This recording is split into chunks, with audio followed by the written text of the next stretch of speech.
Chapter 17। आगंतुक। अस्वाभाविक रूप से स्थिर और श्वेत, बड़ी बड़ी काली आंखें मेरे चेहरे पर गड़ाए हुए, मेरा आगंतुक पड़ाव के बीच में पूरी तरह से निश्चल प्रतीक्षा कर रहा था, कल्पना से परे सुंदर।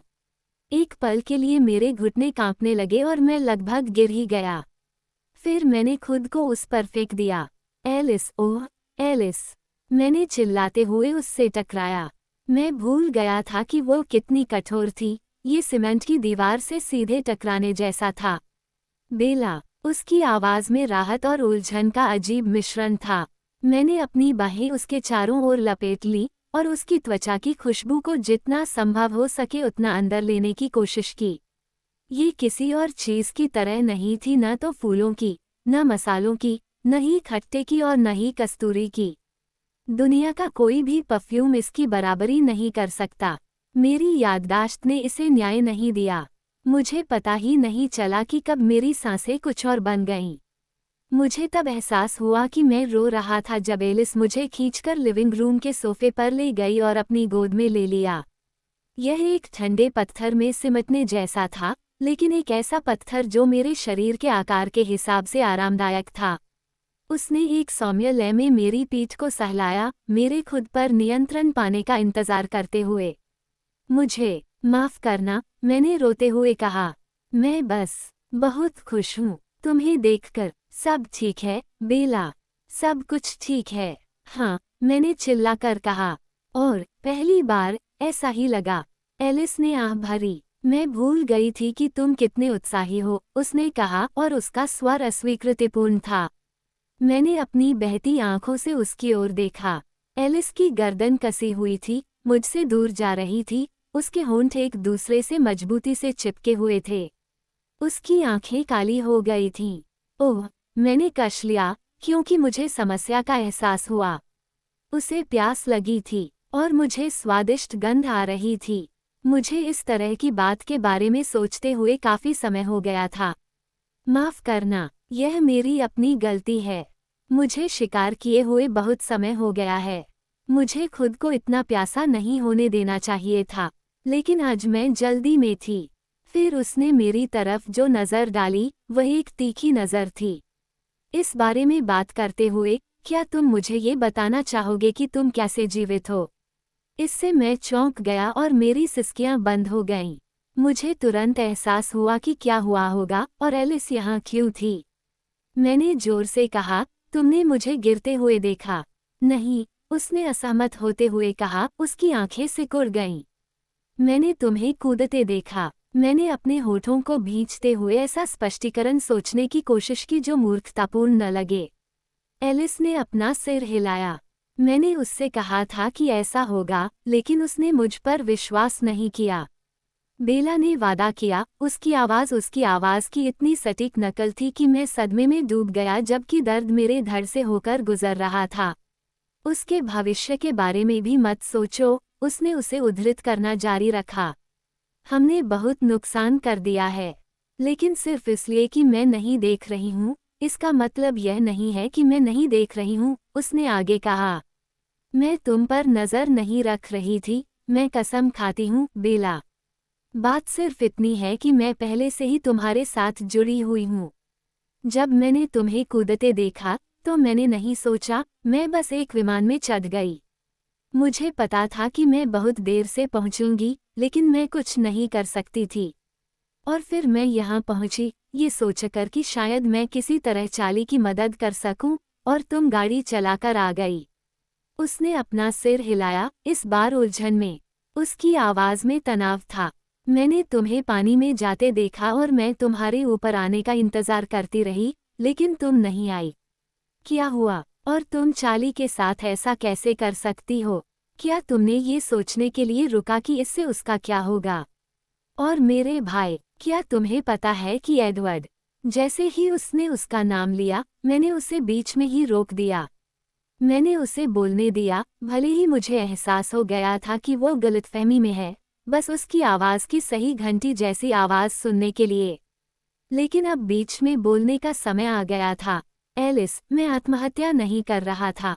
उसने मुझे संदेह भरी निगाहों से देखा। क्या तुम ये कह रहे हो कि तुम चट्टान से नहीं कूदे, नहीं, लेकिन मैंने मुंह बनाया। ये केवल मनोरंजन के लिए था। उसकी अभिव्यक्ति कठोर हो गई। मैंने जेकब के कुछ दोस्तों को चट्टान से गोते लगाते देखा था। मैंने जोर देकर कहा, ऐसा लग रहा था कि मजेदार है, और मैं ऊब गया था। उसने इंतजार किया। मैंने ये नहीं सोचा कि तूफान का धाराओं पर क्या असर होगा। वास्तव में मैंने पानी के बारे में ज्यादा नहीं सोचा। एलिस ने इस पर विश्वास नहीं किया। मैं देख सकता था कि वह अब भी सोचती थी कि मैं खुद को मारने की कोशिश कर रहा था। मैंने उसे फिर से निर्देशित करने का फैसला किया। तो अगर तुमने मुझे अंदर जाते देखा, तो तुमने जेकब को क्यों नहीं देखा? वो विचलित होकर अपना सिर एक ओर झुकाने लगी। मैंने आगे कहा, ये सच है कि अगर जेकब मेरे पीछे पानी में नहीं कूदता तो मैं शायद डूब जाता। खैर, ठीक है, इसमें कोई संदेह नहीं है। लेकिन उसने ऐसा किया, और उसने मुझे बाहर निकाला, और मुझे लगता है कि उसने मुझे वापस किनारे पर खींच लिया, हालांकि मैं उस हिस्से के लिए बाहर था। मुझे पानी में डूबे हुए 1 मिनट से ज्यादा नहीं हुआ होगा कि उसने मुझे पकड़ लिया। तुमने ये कैसे नहीं देखा? वह हैरानी से भौहें सिकोड़ते हुए बोली, किसी ने तुम्हें बाहर खींच लिया। हाँ, जेकब ने मुझे बचाया। मैंने उत्सुकता से देखा कि उसके चेहरे पर भावनाओं की एक रहस्यमय श्रृंखला उभर रही थी। कुछ तो था जो उसे उसकी अपूर्ण दृष्टि से परेशान कर रहा था, लेकिन मुझे यकीन नहीं था। फिर वह जानबूझकर झुकी और मेरे कंधे को सूंघने लगी। मैं ठिठक गया। बेतुका मत बनो, उसने मुझे और सूंघते हुए कहा। आप क्या कर रहे हो? उसने मेरे सवाल को अनसुना कर दिया। अभी तुम्हारे साथ वहाँ कौन था?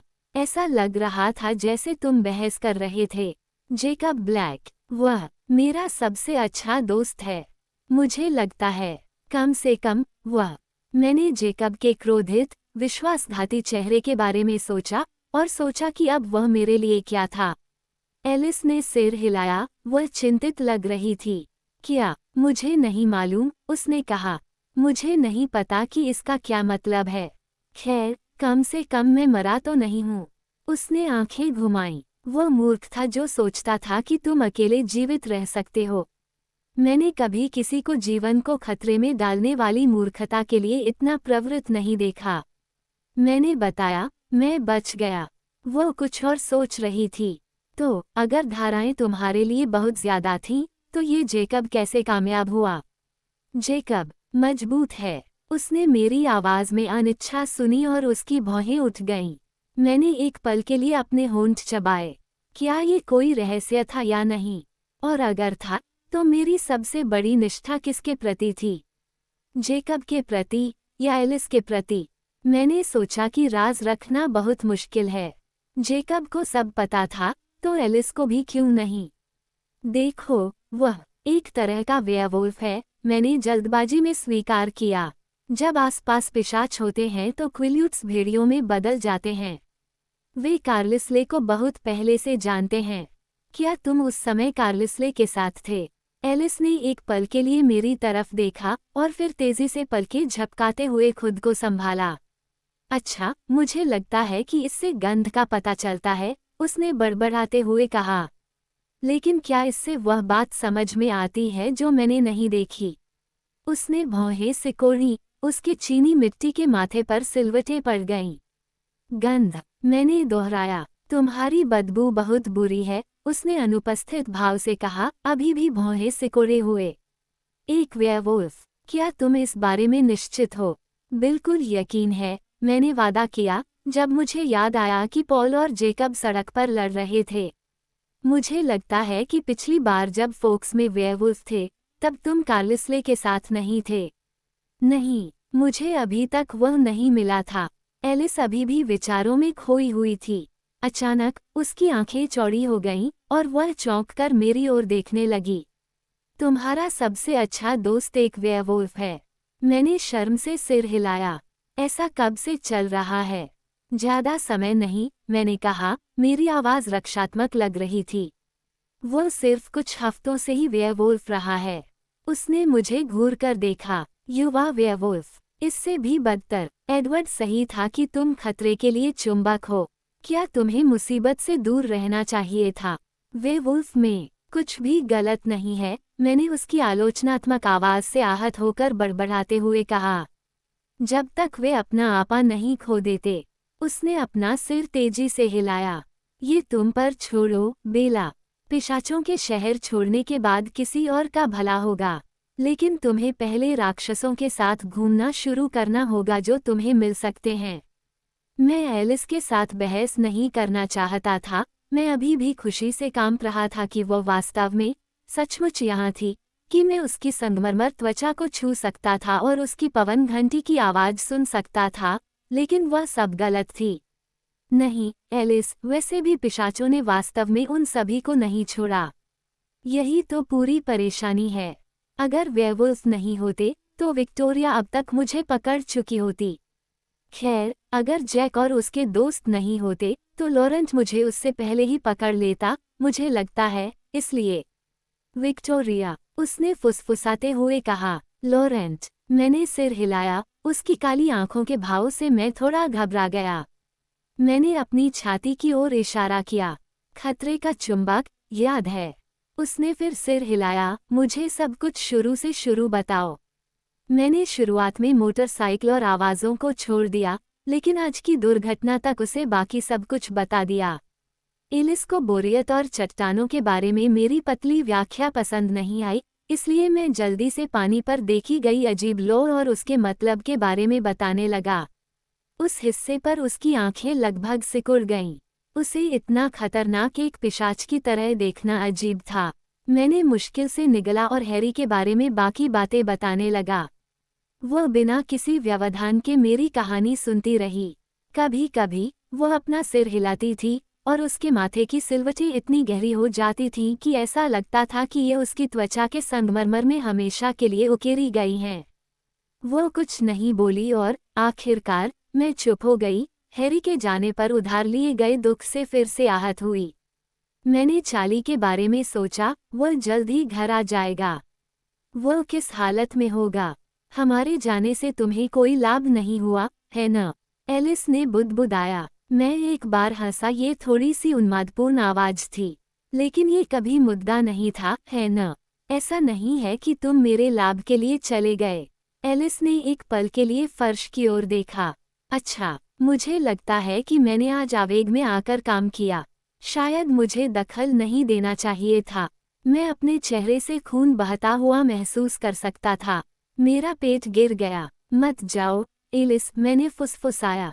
मेरी उंगलियां उसकी सफ़ेद शर्ट के कॉलर के चारों ओर फंस गईं और मैं जोर से सांस लेने लगा। कृपया मुझे मत छोड़ो। उसकी आंखें चौड़ी हो गईं। ठीक है, उसने धीमे धीमे सटीकता से प्रत्येक शब्द का उच्चारण करते हुए कहा। मैं आज रात कहीं नहीं जा रही हूँ। गहरी सांस लो। मैंने आज्ञा पालन करने की कोशिश की, हालांकि मैं अपने फेफड़ों का ठीक से पता नहीं लगा सका। जब मैं अपनी सांसों पर ध्यान दे रहा था, तब वो मेरे चेहरे को देख रही थी। जब तक मैं शांत नहीं हो गया, तब तक उसने टिप्पणी करने के लिए इंतजार किया। तुम नरक जैसी दिखती हो, बेला। मैं आज डूब गया। मैंने उसे याद दिलाया। बात इससे भी ज्यादा गहरी है। तुम एक गड़बड़ हो। मैं चौंक गया। देखो, मैं अपना सर्वश्रेष्ठ प्रयास कर रहा हूँ। आपका क्या मतलब है? यह आसान नहीं रहा है। मैं इस पर काम कर रहा हूँ। वह भौचक्की रह गई। मैंने उससे कहा, उसने खुद से कहा। एलिस, मैंने आह भरी। तुम्हें क्या लगा था कि तुम क्या पाओगी? मेरा मतलब है, मेरे मरने के अलावा। क्या तुम्हें उम्मीद थी कि मैं इधर उधर उछलता कूदता और शो ट्यून बजाता हुआ मिल जाऊंगा? तुम मुझे इससे बेहतर जानती हो। हाँ, मुझे उम्मीद है। लेकिन मुझे उम्मीद थी, तो फिर मुझे लगता है कि मूर्खता के बाजार में मेरा कोई स्थान नहीं है। फोन की घंटी बजी। वह चार्ली ही होगा, मैंने कहा, लड़खड़ाते हुए अपने पैरों पर खड़ा हुआ। मैंने एलिस का पत्थर जैसा हाथ पकड़ा और उसे अपने साथ रसोई में खींच लिया। मैं उसे अपनी नज़रों से ओझल नहीं होने देना चाहता था। चार्ली, मैंने फ़ोन उठाया। नहीं, यह मैं हूँ, जेकब ने कहा। जैक, एलिस ने मेरे भावों को ध्यान से देखा। मैं बस ये सुनिश्चित करना चाहता था कि तुम अभी भी जीवित हो, जेकब ने कड़वाहट से कहा। मैं ठीक हूँ। मैंने तुमसे कहा था कि ऐसा नहीं है। हाँ, मैं समझ गया। अलविदा। जेकब ने मुझसे फोन रख दिया। मैंने आह भरी और अपना सिर पीछे झुका लिया, छत की ओर देखने लगा। यह एक समस्या होगी। एलिस ने मेरा हाथ दबाया। वे मेरे यहाँ आने से खुश नहीं हैं। खास तौर पर नहीं, लेकिन वैसे भी यह उनका कोई काम नहीं है। एलिस ने अपना हाथ मेरे गले में डाल दिया। तो अब हम क्या करें? उसने सोचा। वो एक पल के लिए खुद से बात करती हुई लग रही थी। कुछ काम करने हैं, कुछ ढीले सिरे बांधने हैं। क्या चीजें करनी हैं? उसका चेहरा अचानक सावधान हो गया। मुझे पक्का नहीं पता। मुझे कार्लिसले से मिलना है। क्या वह इतनी जल्दी चली जाएगी? मेरा पेट बैठ गया। क्या तुम रुक सकते हो? मैंने विनती की। कृपया, बस थोड़ी देर के लिए। मुझे तुम्हारी बहुत याद आती है। मेरी आवाज टूट गई। अगर आपको लगता है कि यह एक अच्छा विचार है। उसकी आंखें नाखुश थीं। हाँ, आप यहाँ रह सकते हैं। चार्ली को ये बहुत पसंद आएगा। मेरे पास एक घर है, बेला। मैंने निराश होकर सिर हिलाया, लेकिन हार मान ली। वह झिझकते हुए मुझे देख रही थी। ठीक है, मुझे कम से कम कपड़ों का एक सूटकेस तो लेना ही होगा। मैंने उसे अपनी बाहों में भर लिया। एलिस, तुम सबसे अच्छी हो, और मुझे लगता है कि मुझे तुरंत शिकार पर जाना होगा, उसने तनावपूर्ण आवाज में कहा। उफ, मैं एक कदम पीछे हट गया। क्या तुम 1 घंटे तक मुसीबत से दूर रह सकते हो? उसने संदेह से पूछा। फिर, मेरे जवाब देने से पहले, उसने एक उंगली उठाई और अपनी आंखें बंद कर लीं। उसका चेहरा कुछ सेकंड के लिए शांत और शून्य हो गया, और फिर उसकी आंखें खुली और उसने अपने ही सवाल का जवाब दिया। हाँ, तुम ठीक हो जाओगी। वैसे भी आज रात के लिए। उसने मुंह बनाया। चेहरे बनाते हुए भी वह एक परी की तरह लग रही थी। तुम वापस आओगे? मैंने धीमी आवाज में पूछा। मैं वादा करता हूँ 1 घंटा। मैंने रसोई की मेज पर रखी घड़ी पर नजर डाली। वह हंसी और जल्दी से झुककर मेरे गाल पर चूमने लगी। फिर वह चली गई। मैंने गहरी सांस ली। एलिस वापस आ जाएगी। मुझे अचानक बहुत अच्छा महसूस हुआ। मुझे इंतजार करते समय खुद को व्यस्त रखने के लिए बहुत कुछ करना था। सबसे पहले नहाना मेरे एजेंडे में था। मैंने कपड़े उतारते समय अपने कंधों को सूंघा, लेकिन मुझे समुद्र के नमकीन पानी और समुद्री शैवाल की गंध के अलावा कुछ भी गंध नहीं आ रही थी। मुझे आश्चर्य हुआ कि एलिस का मेरे बदबूदार होने के बारे में क्या मतलब था। जब मैं साफ सफाई कर चुका, तो मैं वापस रसोई में गया। मुझे ऐसा कोई संकेत नहीं मिला कि चार्ली के लड़के ने हाल ही में कुछ खाया है, और जब वह वापस आएगा तो शायद उसे भूख लगी होगी। मैं रसोई में इधर उधर घूमते हुए अपने आप में बेसुरा गुनगुना रहा था। गुरुवार का कैसरोल माइक्रोवेव में घूम रहा था। मैंने चादरों और एक पुराने तकिए से सोफा तैयार किया। एलिस को इसकी जरूरत नहीं थी, लेकिन चार्ली को इसे देखना जरूरी था। मैं घड़ी देखने से सावधान था। मुझे घबराने की कोई जरूरत नहीं थी, एलिस ने वादा किया था। मैंने जल्दी जल्दी अपना खाना खाया। उसे चखने का मौका नहीं मिला, बस दर्द महसूस हुआ, क्योंकि वह मेरे कच्चे गले से नीचे उतर रहा था। ज्यादातर मैं प्यासा था। जब तक मैंने खाना खत्म किया, मैंने शायद आधा गैलन पानी पी लिया था। मेरे शरीर में मौजूद सारे नमक ने मुझे निर्जलित कर दिया था। मैं इंतजार करते हुए टीवी देखने चला गया। एलिस पहले से ही वहां थी, अपने तात्कालिक बिस्तर पर बैठी हुई। उसकी आंखें तरल बटरस्कॉच की तरह थीं। उसने मुस्कुराकर तकिया थपथपाया। धन्यवाद, आप जल्दी आ गए, मैंने प्रसन्न होकर कहा। मैं उसके बगल में बैठ गया और अपना सिर उसके कंधे पर टिका दिया। उसने अपनी ठंडी बाहें मेरे चारों ओर डाल दी और आहें भरने लगी। बेला, हम तुम्हारे साथ क्या करने जा रहे हैं? मुझे नहीं मालूम, मैंने स्वीकार किया। मैं वास्तव में अपनी पूरी कोशिश कर रहा हूँ। मुझे आप पर विश्वास है। ये खामोश था। क्या वह? मैंने गहरी सांस ली। उसका नाम जोर से बोलना मुश्किल था, हालांकि मैं अब उसे सोचने में सक्षम थी। क्या एडवर्ड को पता है कि तुम यहाँ हो? मैं पूछे बिना नहीं रह सकी। आखिरकार यह मेरा दर्द था। जब वह चली जाएगी तो मैं इससे निपट लूंगी, मैंने खुद से वादा किया और इस विचार से बीमार महसूस किया। नहीं, ये सच हो सकता था, केवल एक ही तरीका था। वह कार्लिसले और एस्मे के साथ नहीं है। वो हर कुछ महीनों में जांच करते हैं। ओह, वो अभी भी बाहर अपने मनोरंजन का आनंद ले रहा होगा। मैंने अपनी जिज्ञासा को एक सुरक्षित विषय पर केंद्रित किया। तुमने कहा कि तुम यहाँ उड़कर आए हो। तुम कहाँ से आए हो? मैं डेनाली में था। तान्या के परिवार से मिलने गया था। क्या जैस्पर यहाँ है? क्या वह तुम्हारे साथ आया था? उसने अपना सिर हिलाया। उसे मेरा हस्तक्षेप पसंद नहीं आया। हमने वादा किया था। वह चुप हो गई और फिर उसका स्वर बदल गया। और आपको लगता है कि चार्ली को मेरे यहाँ होने से कोई आपत्ति नहीं होगी? उसने चिंतित होकर पूछा। चार्ली को लगता है कि तुम अद्भुत हो, एलिस। खैर, हम इसका पता लगाने वाले हैं। कुछ ही सेकंड बाद मैंने सुना कि क्रूजर ड्राइववे में आ रहा है। मैं उछल पड़ा और जल्दी से दरवाजा खोलने के लिए दौड़ा। चार्ली धीरे धीरे आगे बढ़ा। उसकी आंखें जमीन पर टिकी हुई थीं और उसके कंधे झुके हुए थे। मैं उससे मिलने के लिए आगे बढ़ा। जब तक मैंने उसे कमर से नहीं पकड़ लिया, तब तक उसने मुझे देखा भी नहीं। उसने भी मुझे जोर से गले लगा लिया। मुझे हैरी के बारे में बहुत खेद है, पिताजी। मुझे सचमुच उसकी याद आएगी, चार्ली ने बुदबुदाया। सू कैसी है? वो चकित लग रही है, जैसे उसे अभी तक समझ में नहीं आया है। सैम उसके साथ रह रहा है। उसकी आवाज़ धीमी होती गई। वे बेचारे बच्चे। लिया तुमसे सिर्फ 1 साल बड़ी है और सेठ सिर्फ 14 साल का है। उसने अपना सिर हिलाया। उसने मुझे अपनी बाहों में कसकर जकड़ रखा था और वो पुनः दरवाजे की ओर बढ़ने लगा। पापा, मैंने सोचा कि बेहतर होगा कि मैं उन्हें चेतावनी दे दूं। आप कभी अंदाजा नहीं लगा पाएंगे कि यहाँ कौन है। उसने मेरी तरफ खाली नजरों से देखा। उसका सिर घूम गया और उसने सड़क के उस पार खड़ी मर्सिडीज को देखा। पोर्च की रोशनी चमकदार काले रंग से परावर्तित हो रही थी। इससे पहले कि वह कुछ प्रतिक्रिया कर पाता, एलिस दरवाजे पर आ चुकी थी। हाय, चार्ली, उसने दबी हुई आवाज में कहा। मुझे खेद है कि मैं इतने बुरे समय पर आई।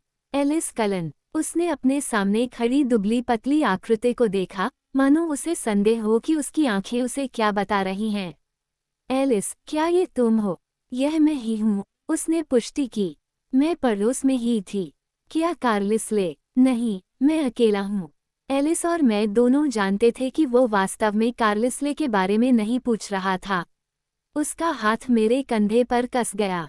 वो यहाँ रह सकती है न? मैंने विनती की। मैंने उससे पहले ही पूछ लिया है। बेशक, चार्ली ने यंत्रवत कहा। हमें तुम्हारा साथ पसंद आएगा, एलिस। धन्यवाद, चार्ली। मैं जानता हूँ कि यह बहुत ही खराब समय है।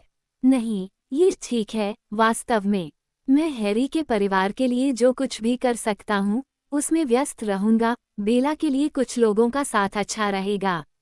मैंने उनसे कहा, पिताजी, आपके लिए भोजन मेज पर रखा हुआ है। धन्यवाद, बेल। उसने मुझे एक बार और कसकर दबाया और फिर रसोई की ओर चला गया। एलिस वापस सोफे पर चली गई और मैं भी उसके पीछे चला गया। इस बार उसने ही मुझे अपने कंधे पर खींच लिया। तुम थके हुए लग रहे हो। हाँ, मैंने सहमति जताई और कंधे उचका दिए।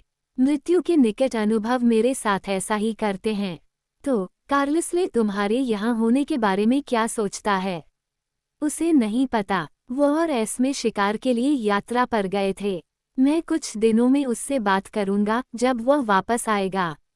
लेकिन तुम उसे नहीं बताओगी। जब वह दोबारा चेक इन करेगा। मैंने पूछा। अब वह जानती थी कि मेरा मतलब कार्लिसले से नहीं था। नहीं, वो मेरा सिर काट देगा, एलिस ने गंभीरता से कहा। मैं एक बार हंसा और फिर आह भरी। मैं सोना नहीं चाहता था।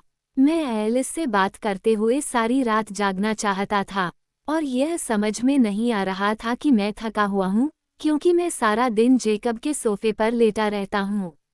लेकिन डूबने से मेरी बहुत सारी ताकत खत्म हो गई थी और मेरी आंखें खुली नहीं रह पा रही थीं। मैंने अपना सिर उसके कंधे पर टिका दिया और मैं एक ऐसी शांतिमय गुमनामी में चला गया जिसकी मुझे कोई उम्मीद नहीं थी। मैं गहरी और स्वप्नहीन नींद से जल्दी जाग गया, अच्छी तरह से आराम महसूस कर रहा था, लेकिन अकड़न महसूस कर रहा था। मैं सोफे पर लेटा हुआ था और मैंने एलिस के लिए जो कंबल बिछाए थे, उनके नीचे दुबका हुआ था और मैं उसे और चार्ली को रसोई में बात करते हुए सुन सकता था। ऐसा लग रहा था जैसे चार्ली उसके लिए नाश्ता तैयार कर रहा था। ये कितना बुरा था, चार्ली? एलिस ने धीरे से पूछा, और पहले तो मुझे लगा कि वे क्लियरवाटर्स के बारे में बात कर रहे थे। चार्ली ने आह भरी, बहुत बुरा। मुझे इसके बारे में बताओ। मैं जानना चाहता हूँ कि जब हम चले गए तो वास्तव में क्या हुआ था। एक क्षण के लिए विराम हुआ, जब अलमारी का दरवाज़ा बंद हुआ और स्टोव पर लगा डायल बंद हुआ। मैं सिकुड़कर प्रतीक्षा कर रहा था। मैंने कभी इतना असहाय महसूस नहीं किया, चार्ली ने धीरे से कहा। मुझे नहीं पता था कि क्या करना है। पहले हफ्ते में मुझे लगा कि मुझे उसे अस्पताल में भर्ती कराना पड़ेगा। वो न तो कुछ खाएगी, न ही पिएगी, वो हिलेगी डुलेगी नहीं। डॉक्टर गेरेंडी कैटेटोनिक जैसे शब्द इस्तेमाल कर रहे थे, लेकिन मैंने उन्हें उसे देखने नहीं दिया। मुझे डर था कि इससे वह डर जाएगी, लेकिन वह इससे बाहर निकल गई।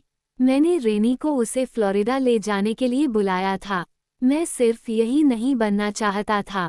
अगर उसे अस्पताल या किसी और जगह जाना पड़ा, मुझे उम्मीद थी कि उसकी माँ के साथ रहने से मदद मिलेगी। लेकिन जब हमने उसके कपड़े पैक करना शुरू किया, तो वह गुस्से से जाग उठी। मैंने बेला को कभी इस तरह गुस्सा करते नहीं देखा।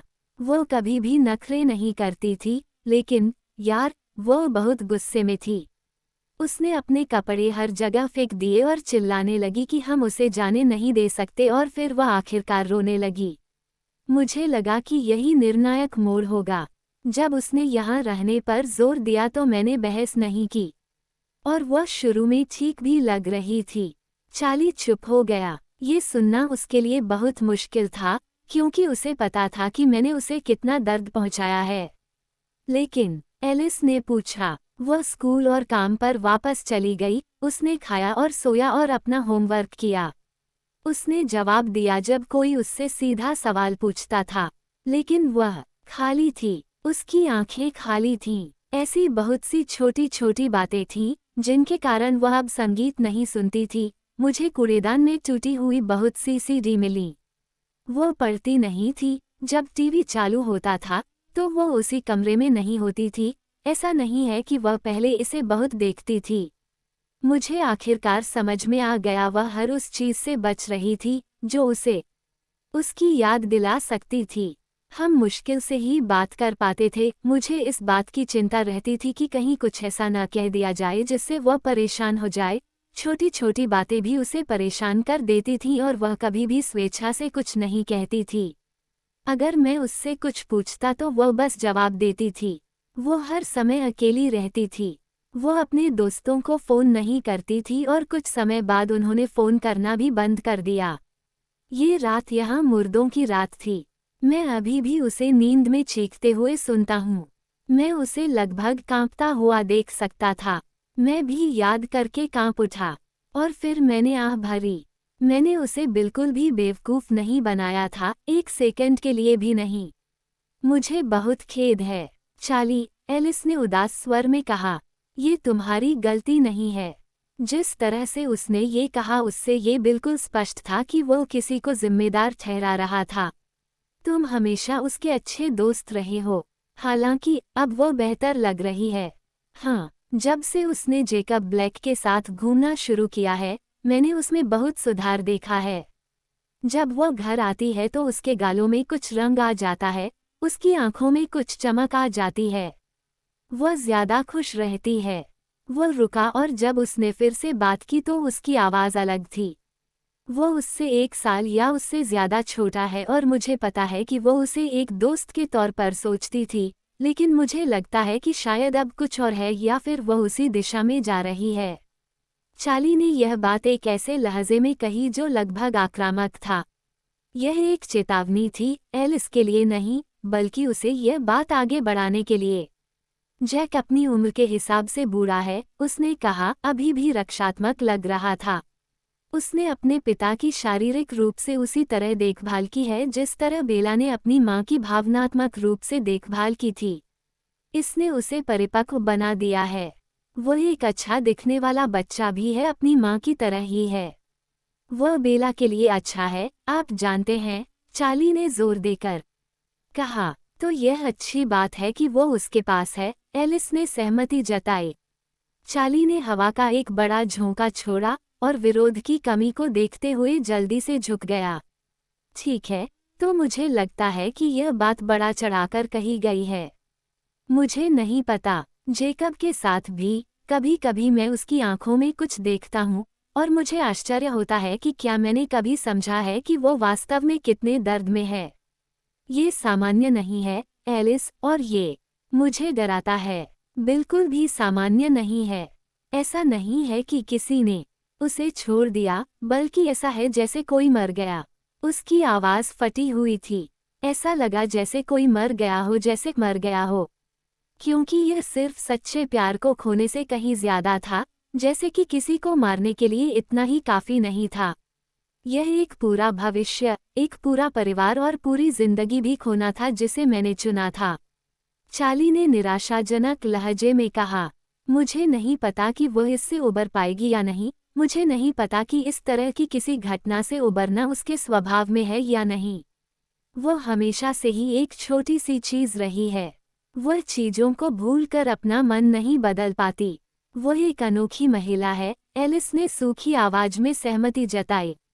और एलिस, चार्ली ने झिझकते हुए कहा, अब तुम जानती हो कि मैं तुमसे कितना प्यार करता हूँ, और मैं बता सकता हूँ कि वह तुम्हें देखकर खुश है, लेकिन मैं थोड़ा चिंतित हूँ कि तुम्हारी यात्रा उसके साथ क्या करेगी। मैं भी यही सोच रहा हूँ, चार्ली, मैं भी यही सोच रहा हूँ। अगर मुझे पता होता तो मैं नहीं आता। मुझे खेद है। माफी मत मांगो, प्रिय। कौन जानता है, शायद यह उसके लिए अच्छा होगा। मुझे आशा है आप सही हैं। कांटे प्लेटों को खुरचते रहे और चार्ली चबाता रहा। इस दौरान एक लंबा ब्रेक था। मुझे आश्चर्य हुआ कि एलिस खाना कहाँ छिपा रही थी। एलिस, मुझे तुमसे कुछ पूछना है, चार्ली ने अजीब तरीके से कहा। एलिस शांत थी। आगे बढ़ो, वो भी मिलने नहीं आ रहा है न? मैं चार्ली की आवाज में दबा हुआ गुस्सा सुन सकता था। एलिस ने नर्म, आश्वस्त स्वर में उत्तर दिया, उसे तो ये भी नहीं पता कि मैं यहाँ हूँ। पिछली बार जब मैंने उससे बात की थी तो वह दक्षिण अमेरिका में था। जब मैंने यह नई जानकारी सुनी तो मेरा ध्यान भंग हुआ और मैंने ध्यानपूर्वक सुनना शुरू कर दिया। कम से कम ये तो कुछ है।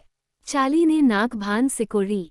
खैर, मुझे उम्मीद है कि वो इसका आनंद ले रहा होगा। पहली बार एलिस की आवाज में कुछ हद तक दृढ़ता थी। मैं कोई धारणा नहीं बनाऊंगी, चार्ली। मुझे पता था कि जब वह इस लहजे में बात करेगी तो उसकी आंखें चमक उठेगी। एक कुर्सी मेज से खिसककर फर्श पर जोर से घिसटने लगी। मैंने कल्पना की कि चार्ली उठ जाएगा। एलिस ऐसी आवाज नहीं कर सकती थी। नल बह रहा था, एक डिश से टकरा रहा था। ऐसा नहीं लग रहा था कि वे एडवर्ड के बारे में और कुछ कहने वाले थे, इसलिए मैंने सोचा कि अब जागने का समय आ गया है। मैं पलटा और स्प्रिंग से टकराकर उन्हें चरमराने लगा। फिर मैंने जोर से जम्हाई ली। रसोईघर में सब कुछ शांत था। मैं खींचा और कराह उठा। एलिस, मैंने मासूमियत से पूछा। मेरे गले में उठती हुई पीड़ा ने नाटक को और भी सुंदर बना दिया। मैं रसोई में हूँ, बेला, एलिस ने पुकारा। उसकी आवाज में ऐसा कोई संकेत नहीं था कि उसे मेरी बातें सुनने का संदेह है, लेकिन वह ऐसी बातें छिपाने में माहिर थी। चार्ली को जाना पड़ा, तब वह सू क्लियरवाटर के अंतिम संस्कार की व्यवस्था में मदद कर रहा था। एलिस के बिना ये दिन बहुत लंबा होता। उसने कभी जाने के बारे में नहीं कहा और मैंने उससे पूछा भी नहीं। मुझे पता था कि यह अपरिहार्य था, लेकिन मैंने इसे अपने दिमाग से निकाल दिया। इसके बजाय हमने उसके परिवार के सभी सदस्यों के बारे में बात की, सिवाय एक के। कार्लिसल इथाका में रात में काम कर रहा था और कॉर्नेल में पार्ट टाइम पढ़ा रहा था। एस्मे शहर के उत्तर में जंगल में एक 17वीं सदी के घर, एक ऐतिहासिक स्मारक का जीर्णोद्धार कर रही थी। एम्मेट और रोजली कुछ महीनों के लिए एक और हनीमून पर यूरोप गए थे, लेकिन अब वे वापस आ गए थे। जेस्पर भी कॉर्नेल में था, इस बार दर्शन शास्त्र का अध्ययन कर रहा था, और एलिस कुछ व्यक्तिगत शोध कर रही थी, उस जानकारी के बारे में जो मैंने पिछले वसंत में उसके लिए गलती से खोजी थी। उसने सफलतापूर्वक उस शरण स्थल का पता लगा लिया था जहां उसने अपने मानव जीवन के अंतिम वर्ष बिताए थे, वह जीवन जिसकी उसे कोई याद नहीं थी। मेरा नाम मैरी एलिस ब्रैंडन था, उसने मुझे धीरे से बताया। मेरी एक छोटी बहन थी जिसका नाम सिंथिया था। उसकी बेटी मेरी भतीजी अभी भी बिलोक्सी में जीवित है। क्या तुम्हें पता चला कि उन्होंने तुम्हें क्यों उस जगह पर रखा? माता पिता को इस हद तक क्या प्रेरित करता है? भले ही उनकी बेटी भविष्य के सपने देखती हो। उसने बस अपना सिर हिलाया, उसकी पुखराज जैसी आंखें विचारमग्न थीं। मैं उनके बारे में ज्यादा कुछ नहीं जान पाई। मैंने माइक्रोफिच पर सभी पुराने अखबार देखे। मेरे परिवार का अक्सर जिक्र नहीं किया गया, वे उस सामाजिक दायरे का हिस्सा नहीं थे जो अखबार बनाते थे। मेरे माता पिता की सगाई वहाँ थी और सिंथिया की नाम अनिश्चित रूप से उसकी जुबान से निकल गया। मेरे जन्म की घोषणा की गई और मेरी मृत्यु की भी। मुझे अपनी कब्र मिल गई। मैंने पुराने शरण अभिलेखागार से अपना प्रवेश पत्र भी चुरा लिया। प्रवेश की तारीख और मेरी कब्र पर तारीख एक ही है। मुझे समझ में नहीं आ रहा था कि क्या कहूँ, और थोड़ी देर रुकने के बाद एलिस हल्के फुल्के विषयों पर चली गई। अब कलन परिवार फिर से इकट्ठा हो गया है, एक अपवाद के साथ। कॉर्नेल के स्प्रिंग ब्रेक को डैनली में तान्या और उसके परिवार के साथ बिताया। मैं बहुत ही उत्सुकता से सबसे तुच्छ समाचार भी सुनता था। उसने कभी भी उस समाचार का उल्लेख नहीं किया जिसमें मुझे सबसे अधिक रुचि थी, और इसके लिए मैं आभारी था। उस परिवार की कहानियां सुनना ही काफी था जिसका मैं कभी हिस्सा बनने का सपना देखता था। चार्ली अंधेरा होने तक वापस नहीं आया, और वह पिछली रात की तुलना में ज्यादा थका हुआ लग रहा था। सुबह सबसे पहले उसे हैरी के अंतिम संस्कार के लिए रिजर्वेशन पर वापस जाना था, इसलिए वह जल्दी सो गया। मैं फिर से एलिस के साथ सोफे पर बैठा रहा। चार्ली जब सूरज उगने से पहले सीढ़ियों से नीचे आया तो वह लगभग अजनबी था। उसने एक पुराना सूट पहना हुआ था जिसे मैंने उसे पहले कभी नहीं देखा था। जैकेट खुली हुई थी, मुझे लगा कि बटन लगाने के लिए यह बहुत तंग थी। उसकी टाई मौजूदा स्टाइल के हिसाब से थोड़ी चौड़ी थी। वो हमें जगाने की कोशिश करते हुए दबे पांव दरवाजे की तरफ बढ़ा। मैंने उसे जाने दिया, सोने का नाटक करते हुए, जैसा कि एलिस ने आराम कुर्सी पर किया था। जैसे ही वह दरवाजे से बाहर निकला, एलिस उठकर बैठ गई। रजाई के नीचे वह पूरी तरह से तैयार थी। तो आज हम क्या कर रहे हैं? उसने पूछा। मुझे नहीं पता, क्या तुम्हें कुछ दिलचस्प घटित होता दिख रहा है? वह मुस्कुराई और सिर हिलाया, लेकिन अभी तो समय बहुत है। लापुश में बिताए गए पूरे समय का मतलब था कि मैं घर पर बहुत सी चीजों की अनदेखी कर रहा था, और मैंने अपने कामों को निपटाने का फैसला किया। मैं कुछ ऐसा करना चाहता था, कुछ भी जो चार्ली के लिए जीवन को आसान बना सके। शायद इससे उसे घर आकर साफ सुथरे, व्यवस्थित घर में थोड़ा बेहतर महसूस हो। मैंने बाथरूम से शुरुआत की। इसमें सबसे ज्यादा अनदेखी के लक्षण दिखाई दिए। जब मैं काम कर रहा था, एलिस दरवाजे के चौखट पर झुकी हुई थी और हमारे हाई स्कूल के दोस्तों के बारे में बेपरवाह सवाल पूछ रही थी कि उसके जाने के बाद से वे क्या कर रहे हैं। उसका चेहरा सहज और भावहीन था, लेकिन जब उसे एहसास हुआ कि मैं उसे कितना कम बता सकता हूँ, तो मुझे उसकी नापसंदगी का एहसास हुआ। या शायद कल सुबह चार्ली के साथ उसकी बातचीत को चुपके से सुनने के बाद मुझे दोषी महसूस हुआ। मैं सचमुच कोमेट में अपनी कोहनी तक डूबा हुआ था और बाथटब के फर्श को साफ कर रहा था, तभी दरवाजे की घंटी बजी। मैंने तुरंत एलिस की ओर देखा, और उसके चेहरे पर हैरानी, लगभग चिंता जैसी भावना थी, जो कि अजीब बात थी। एलिस कभी भी आश्चर्यचकित नहीं होती। रुको, मैंने सामने के दरवाजे की ओर चिल्लाते हुए कहा, और उठकर जल्दी से अपने हाथों को धोने के लिए सिंक की ओर चला गया। बेला, एलिस ने अपनी आवाज में निराशा के भाव के साथ कहा, मुझे पूरा अंदाजा है कि वो कौन हो सकता है, और मुझे लगता है कि मुझे वहां से चले जाना चाहिए। अनुमान लगाओ, मैंने भी कहा। एलिस को कब से कुछ अनुमान लगाना पड़ रहा है। यदि यह कल की मेरी घोर दूरदर्शिता की चूक की पुनरावृत्ति है, तो संभवतः ये जेकब ब्लैक या उसके किसी मित्र का ही दोष है। मैंने उसे घूरते हुए कहा, क्या तुम्हें वेयरवुल्फ नहीं दिख रहा? उसने मुंह बनाया। ऐसा लगता है। वो स्पष्ट रूप से इस तथ्य से परेशान थी, बहुत परेशान। दरवाजे की घंटी 2 बार फिर तेजी से और अधीरता से बजी। तुम्हें कहीं जाने की जरूरत नहीं है, एलिस। तुम पहले यहाँ थी। वो अपनी चांदी जैसी हल्की हंसी हंसने लगी, उसमें एक गहरा किनारा था। मेरा विश्वास करो, मुझे और जेकब ब्लैक को एक साथ एक कमरे में रखना अच्छा विचार नहीं होगा। उसने मेरे गाल को तेजी से चूमा और फिर चाली के दरवाजे से होते हुए उसकी पिछली खिड़की से बाहर निकल गई, इसमें कोई संदेह नहीं। दरवाजे की घंटी फिर बजी।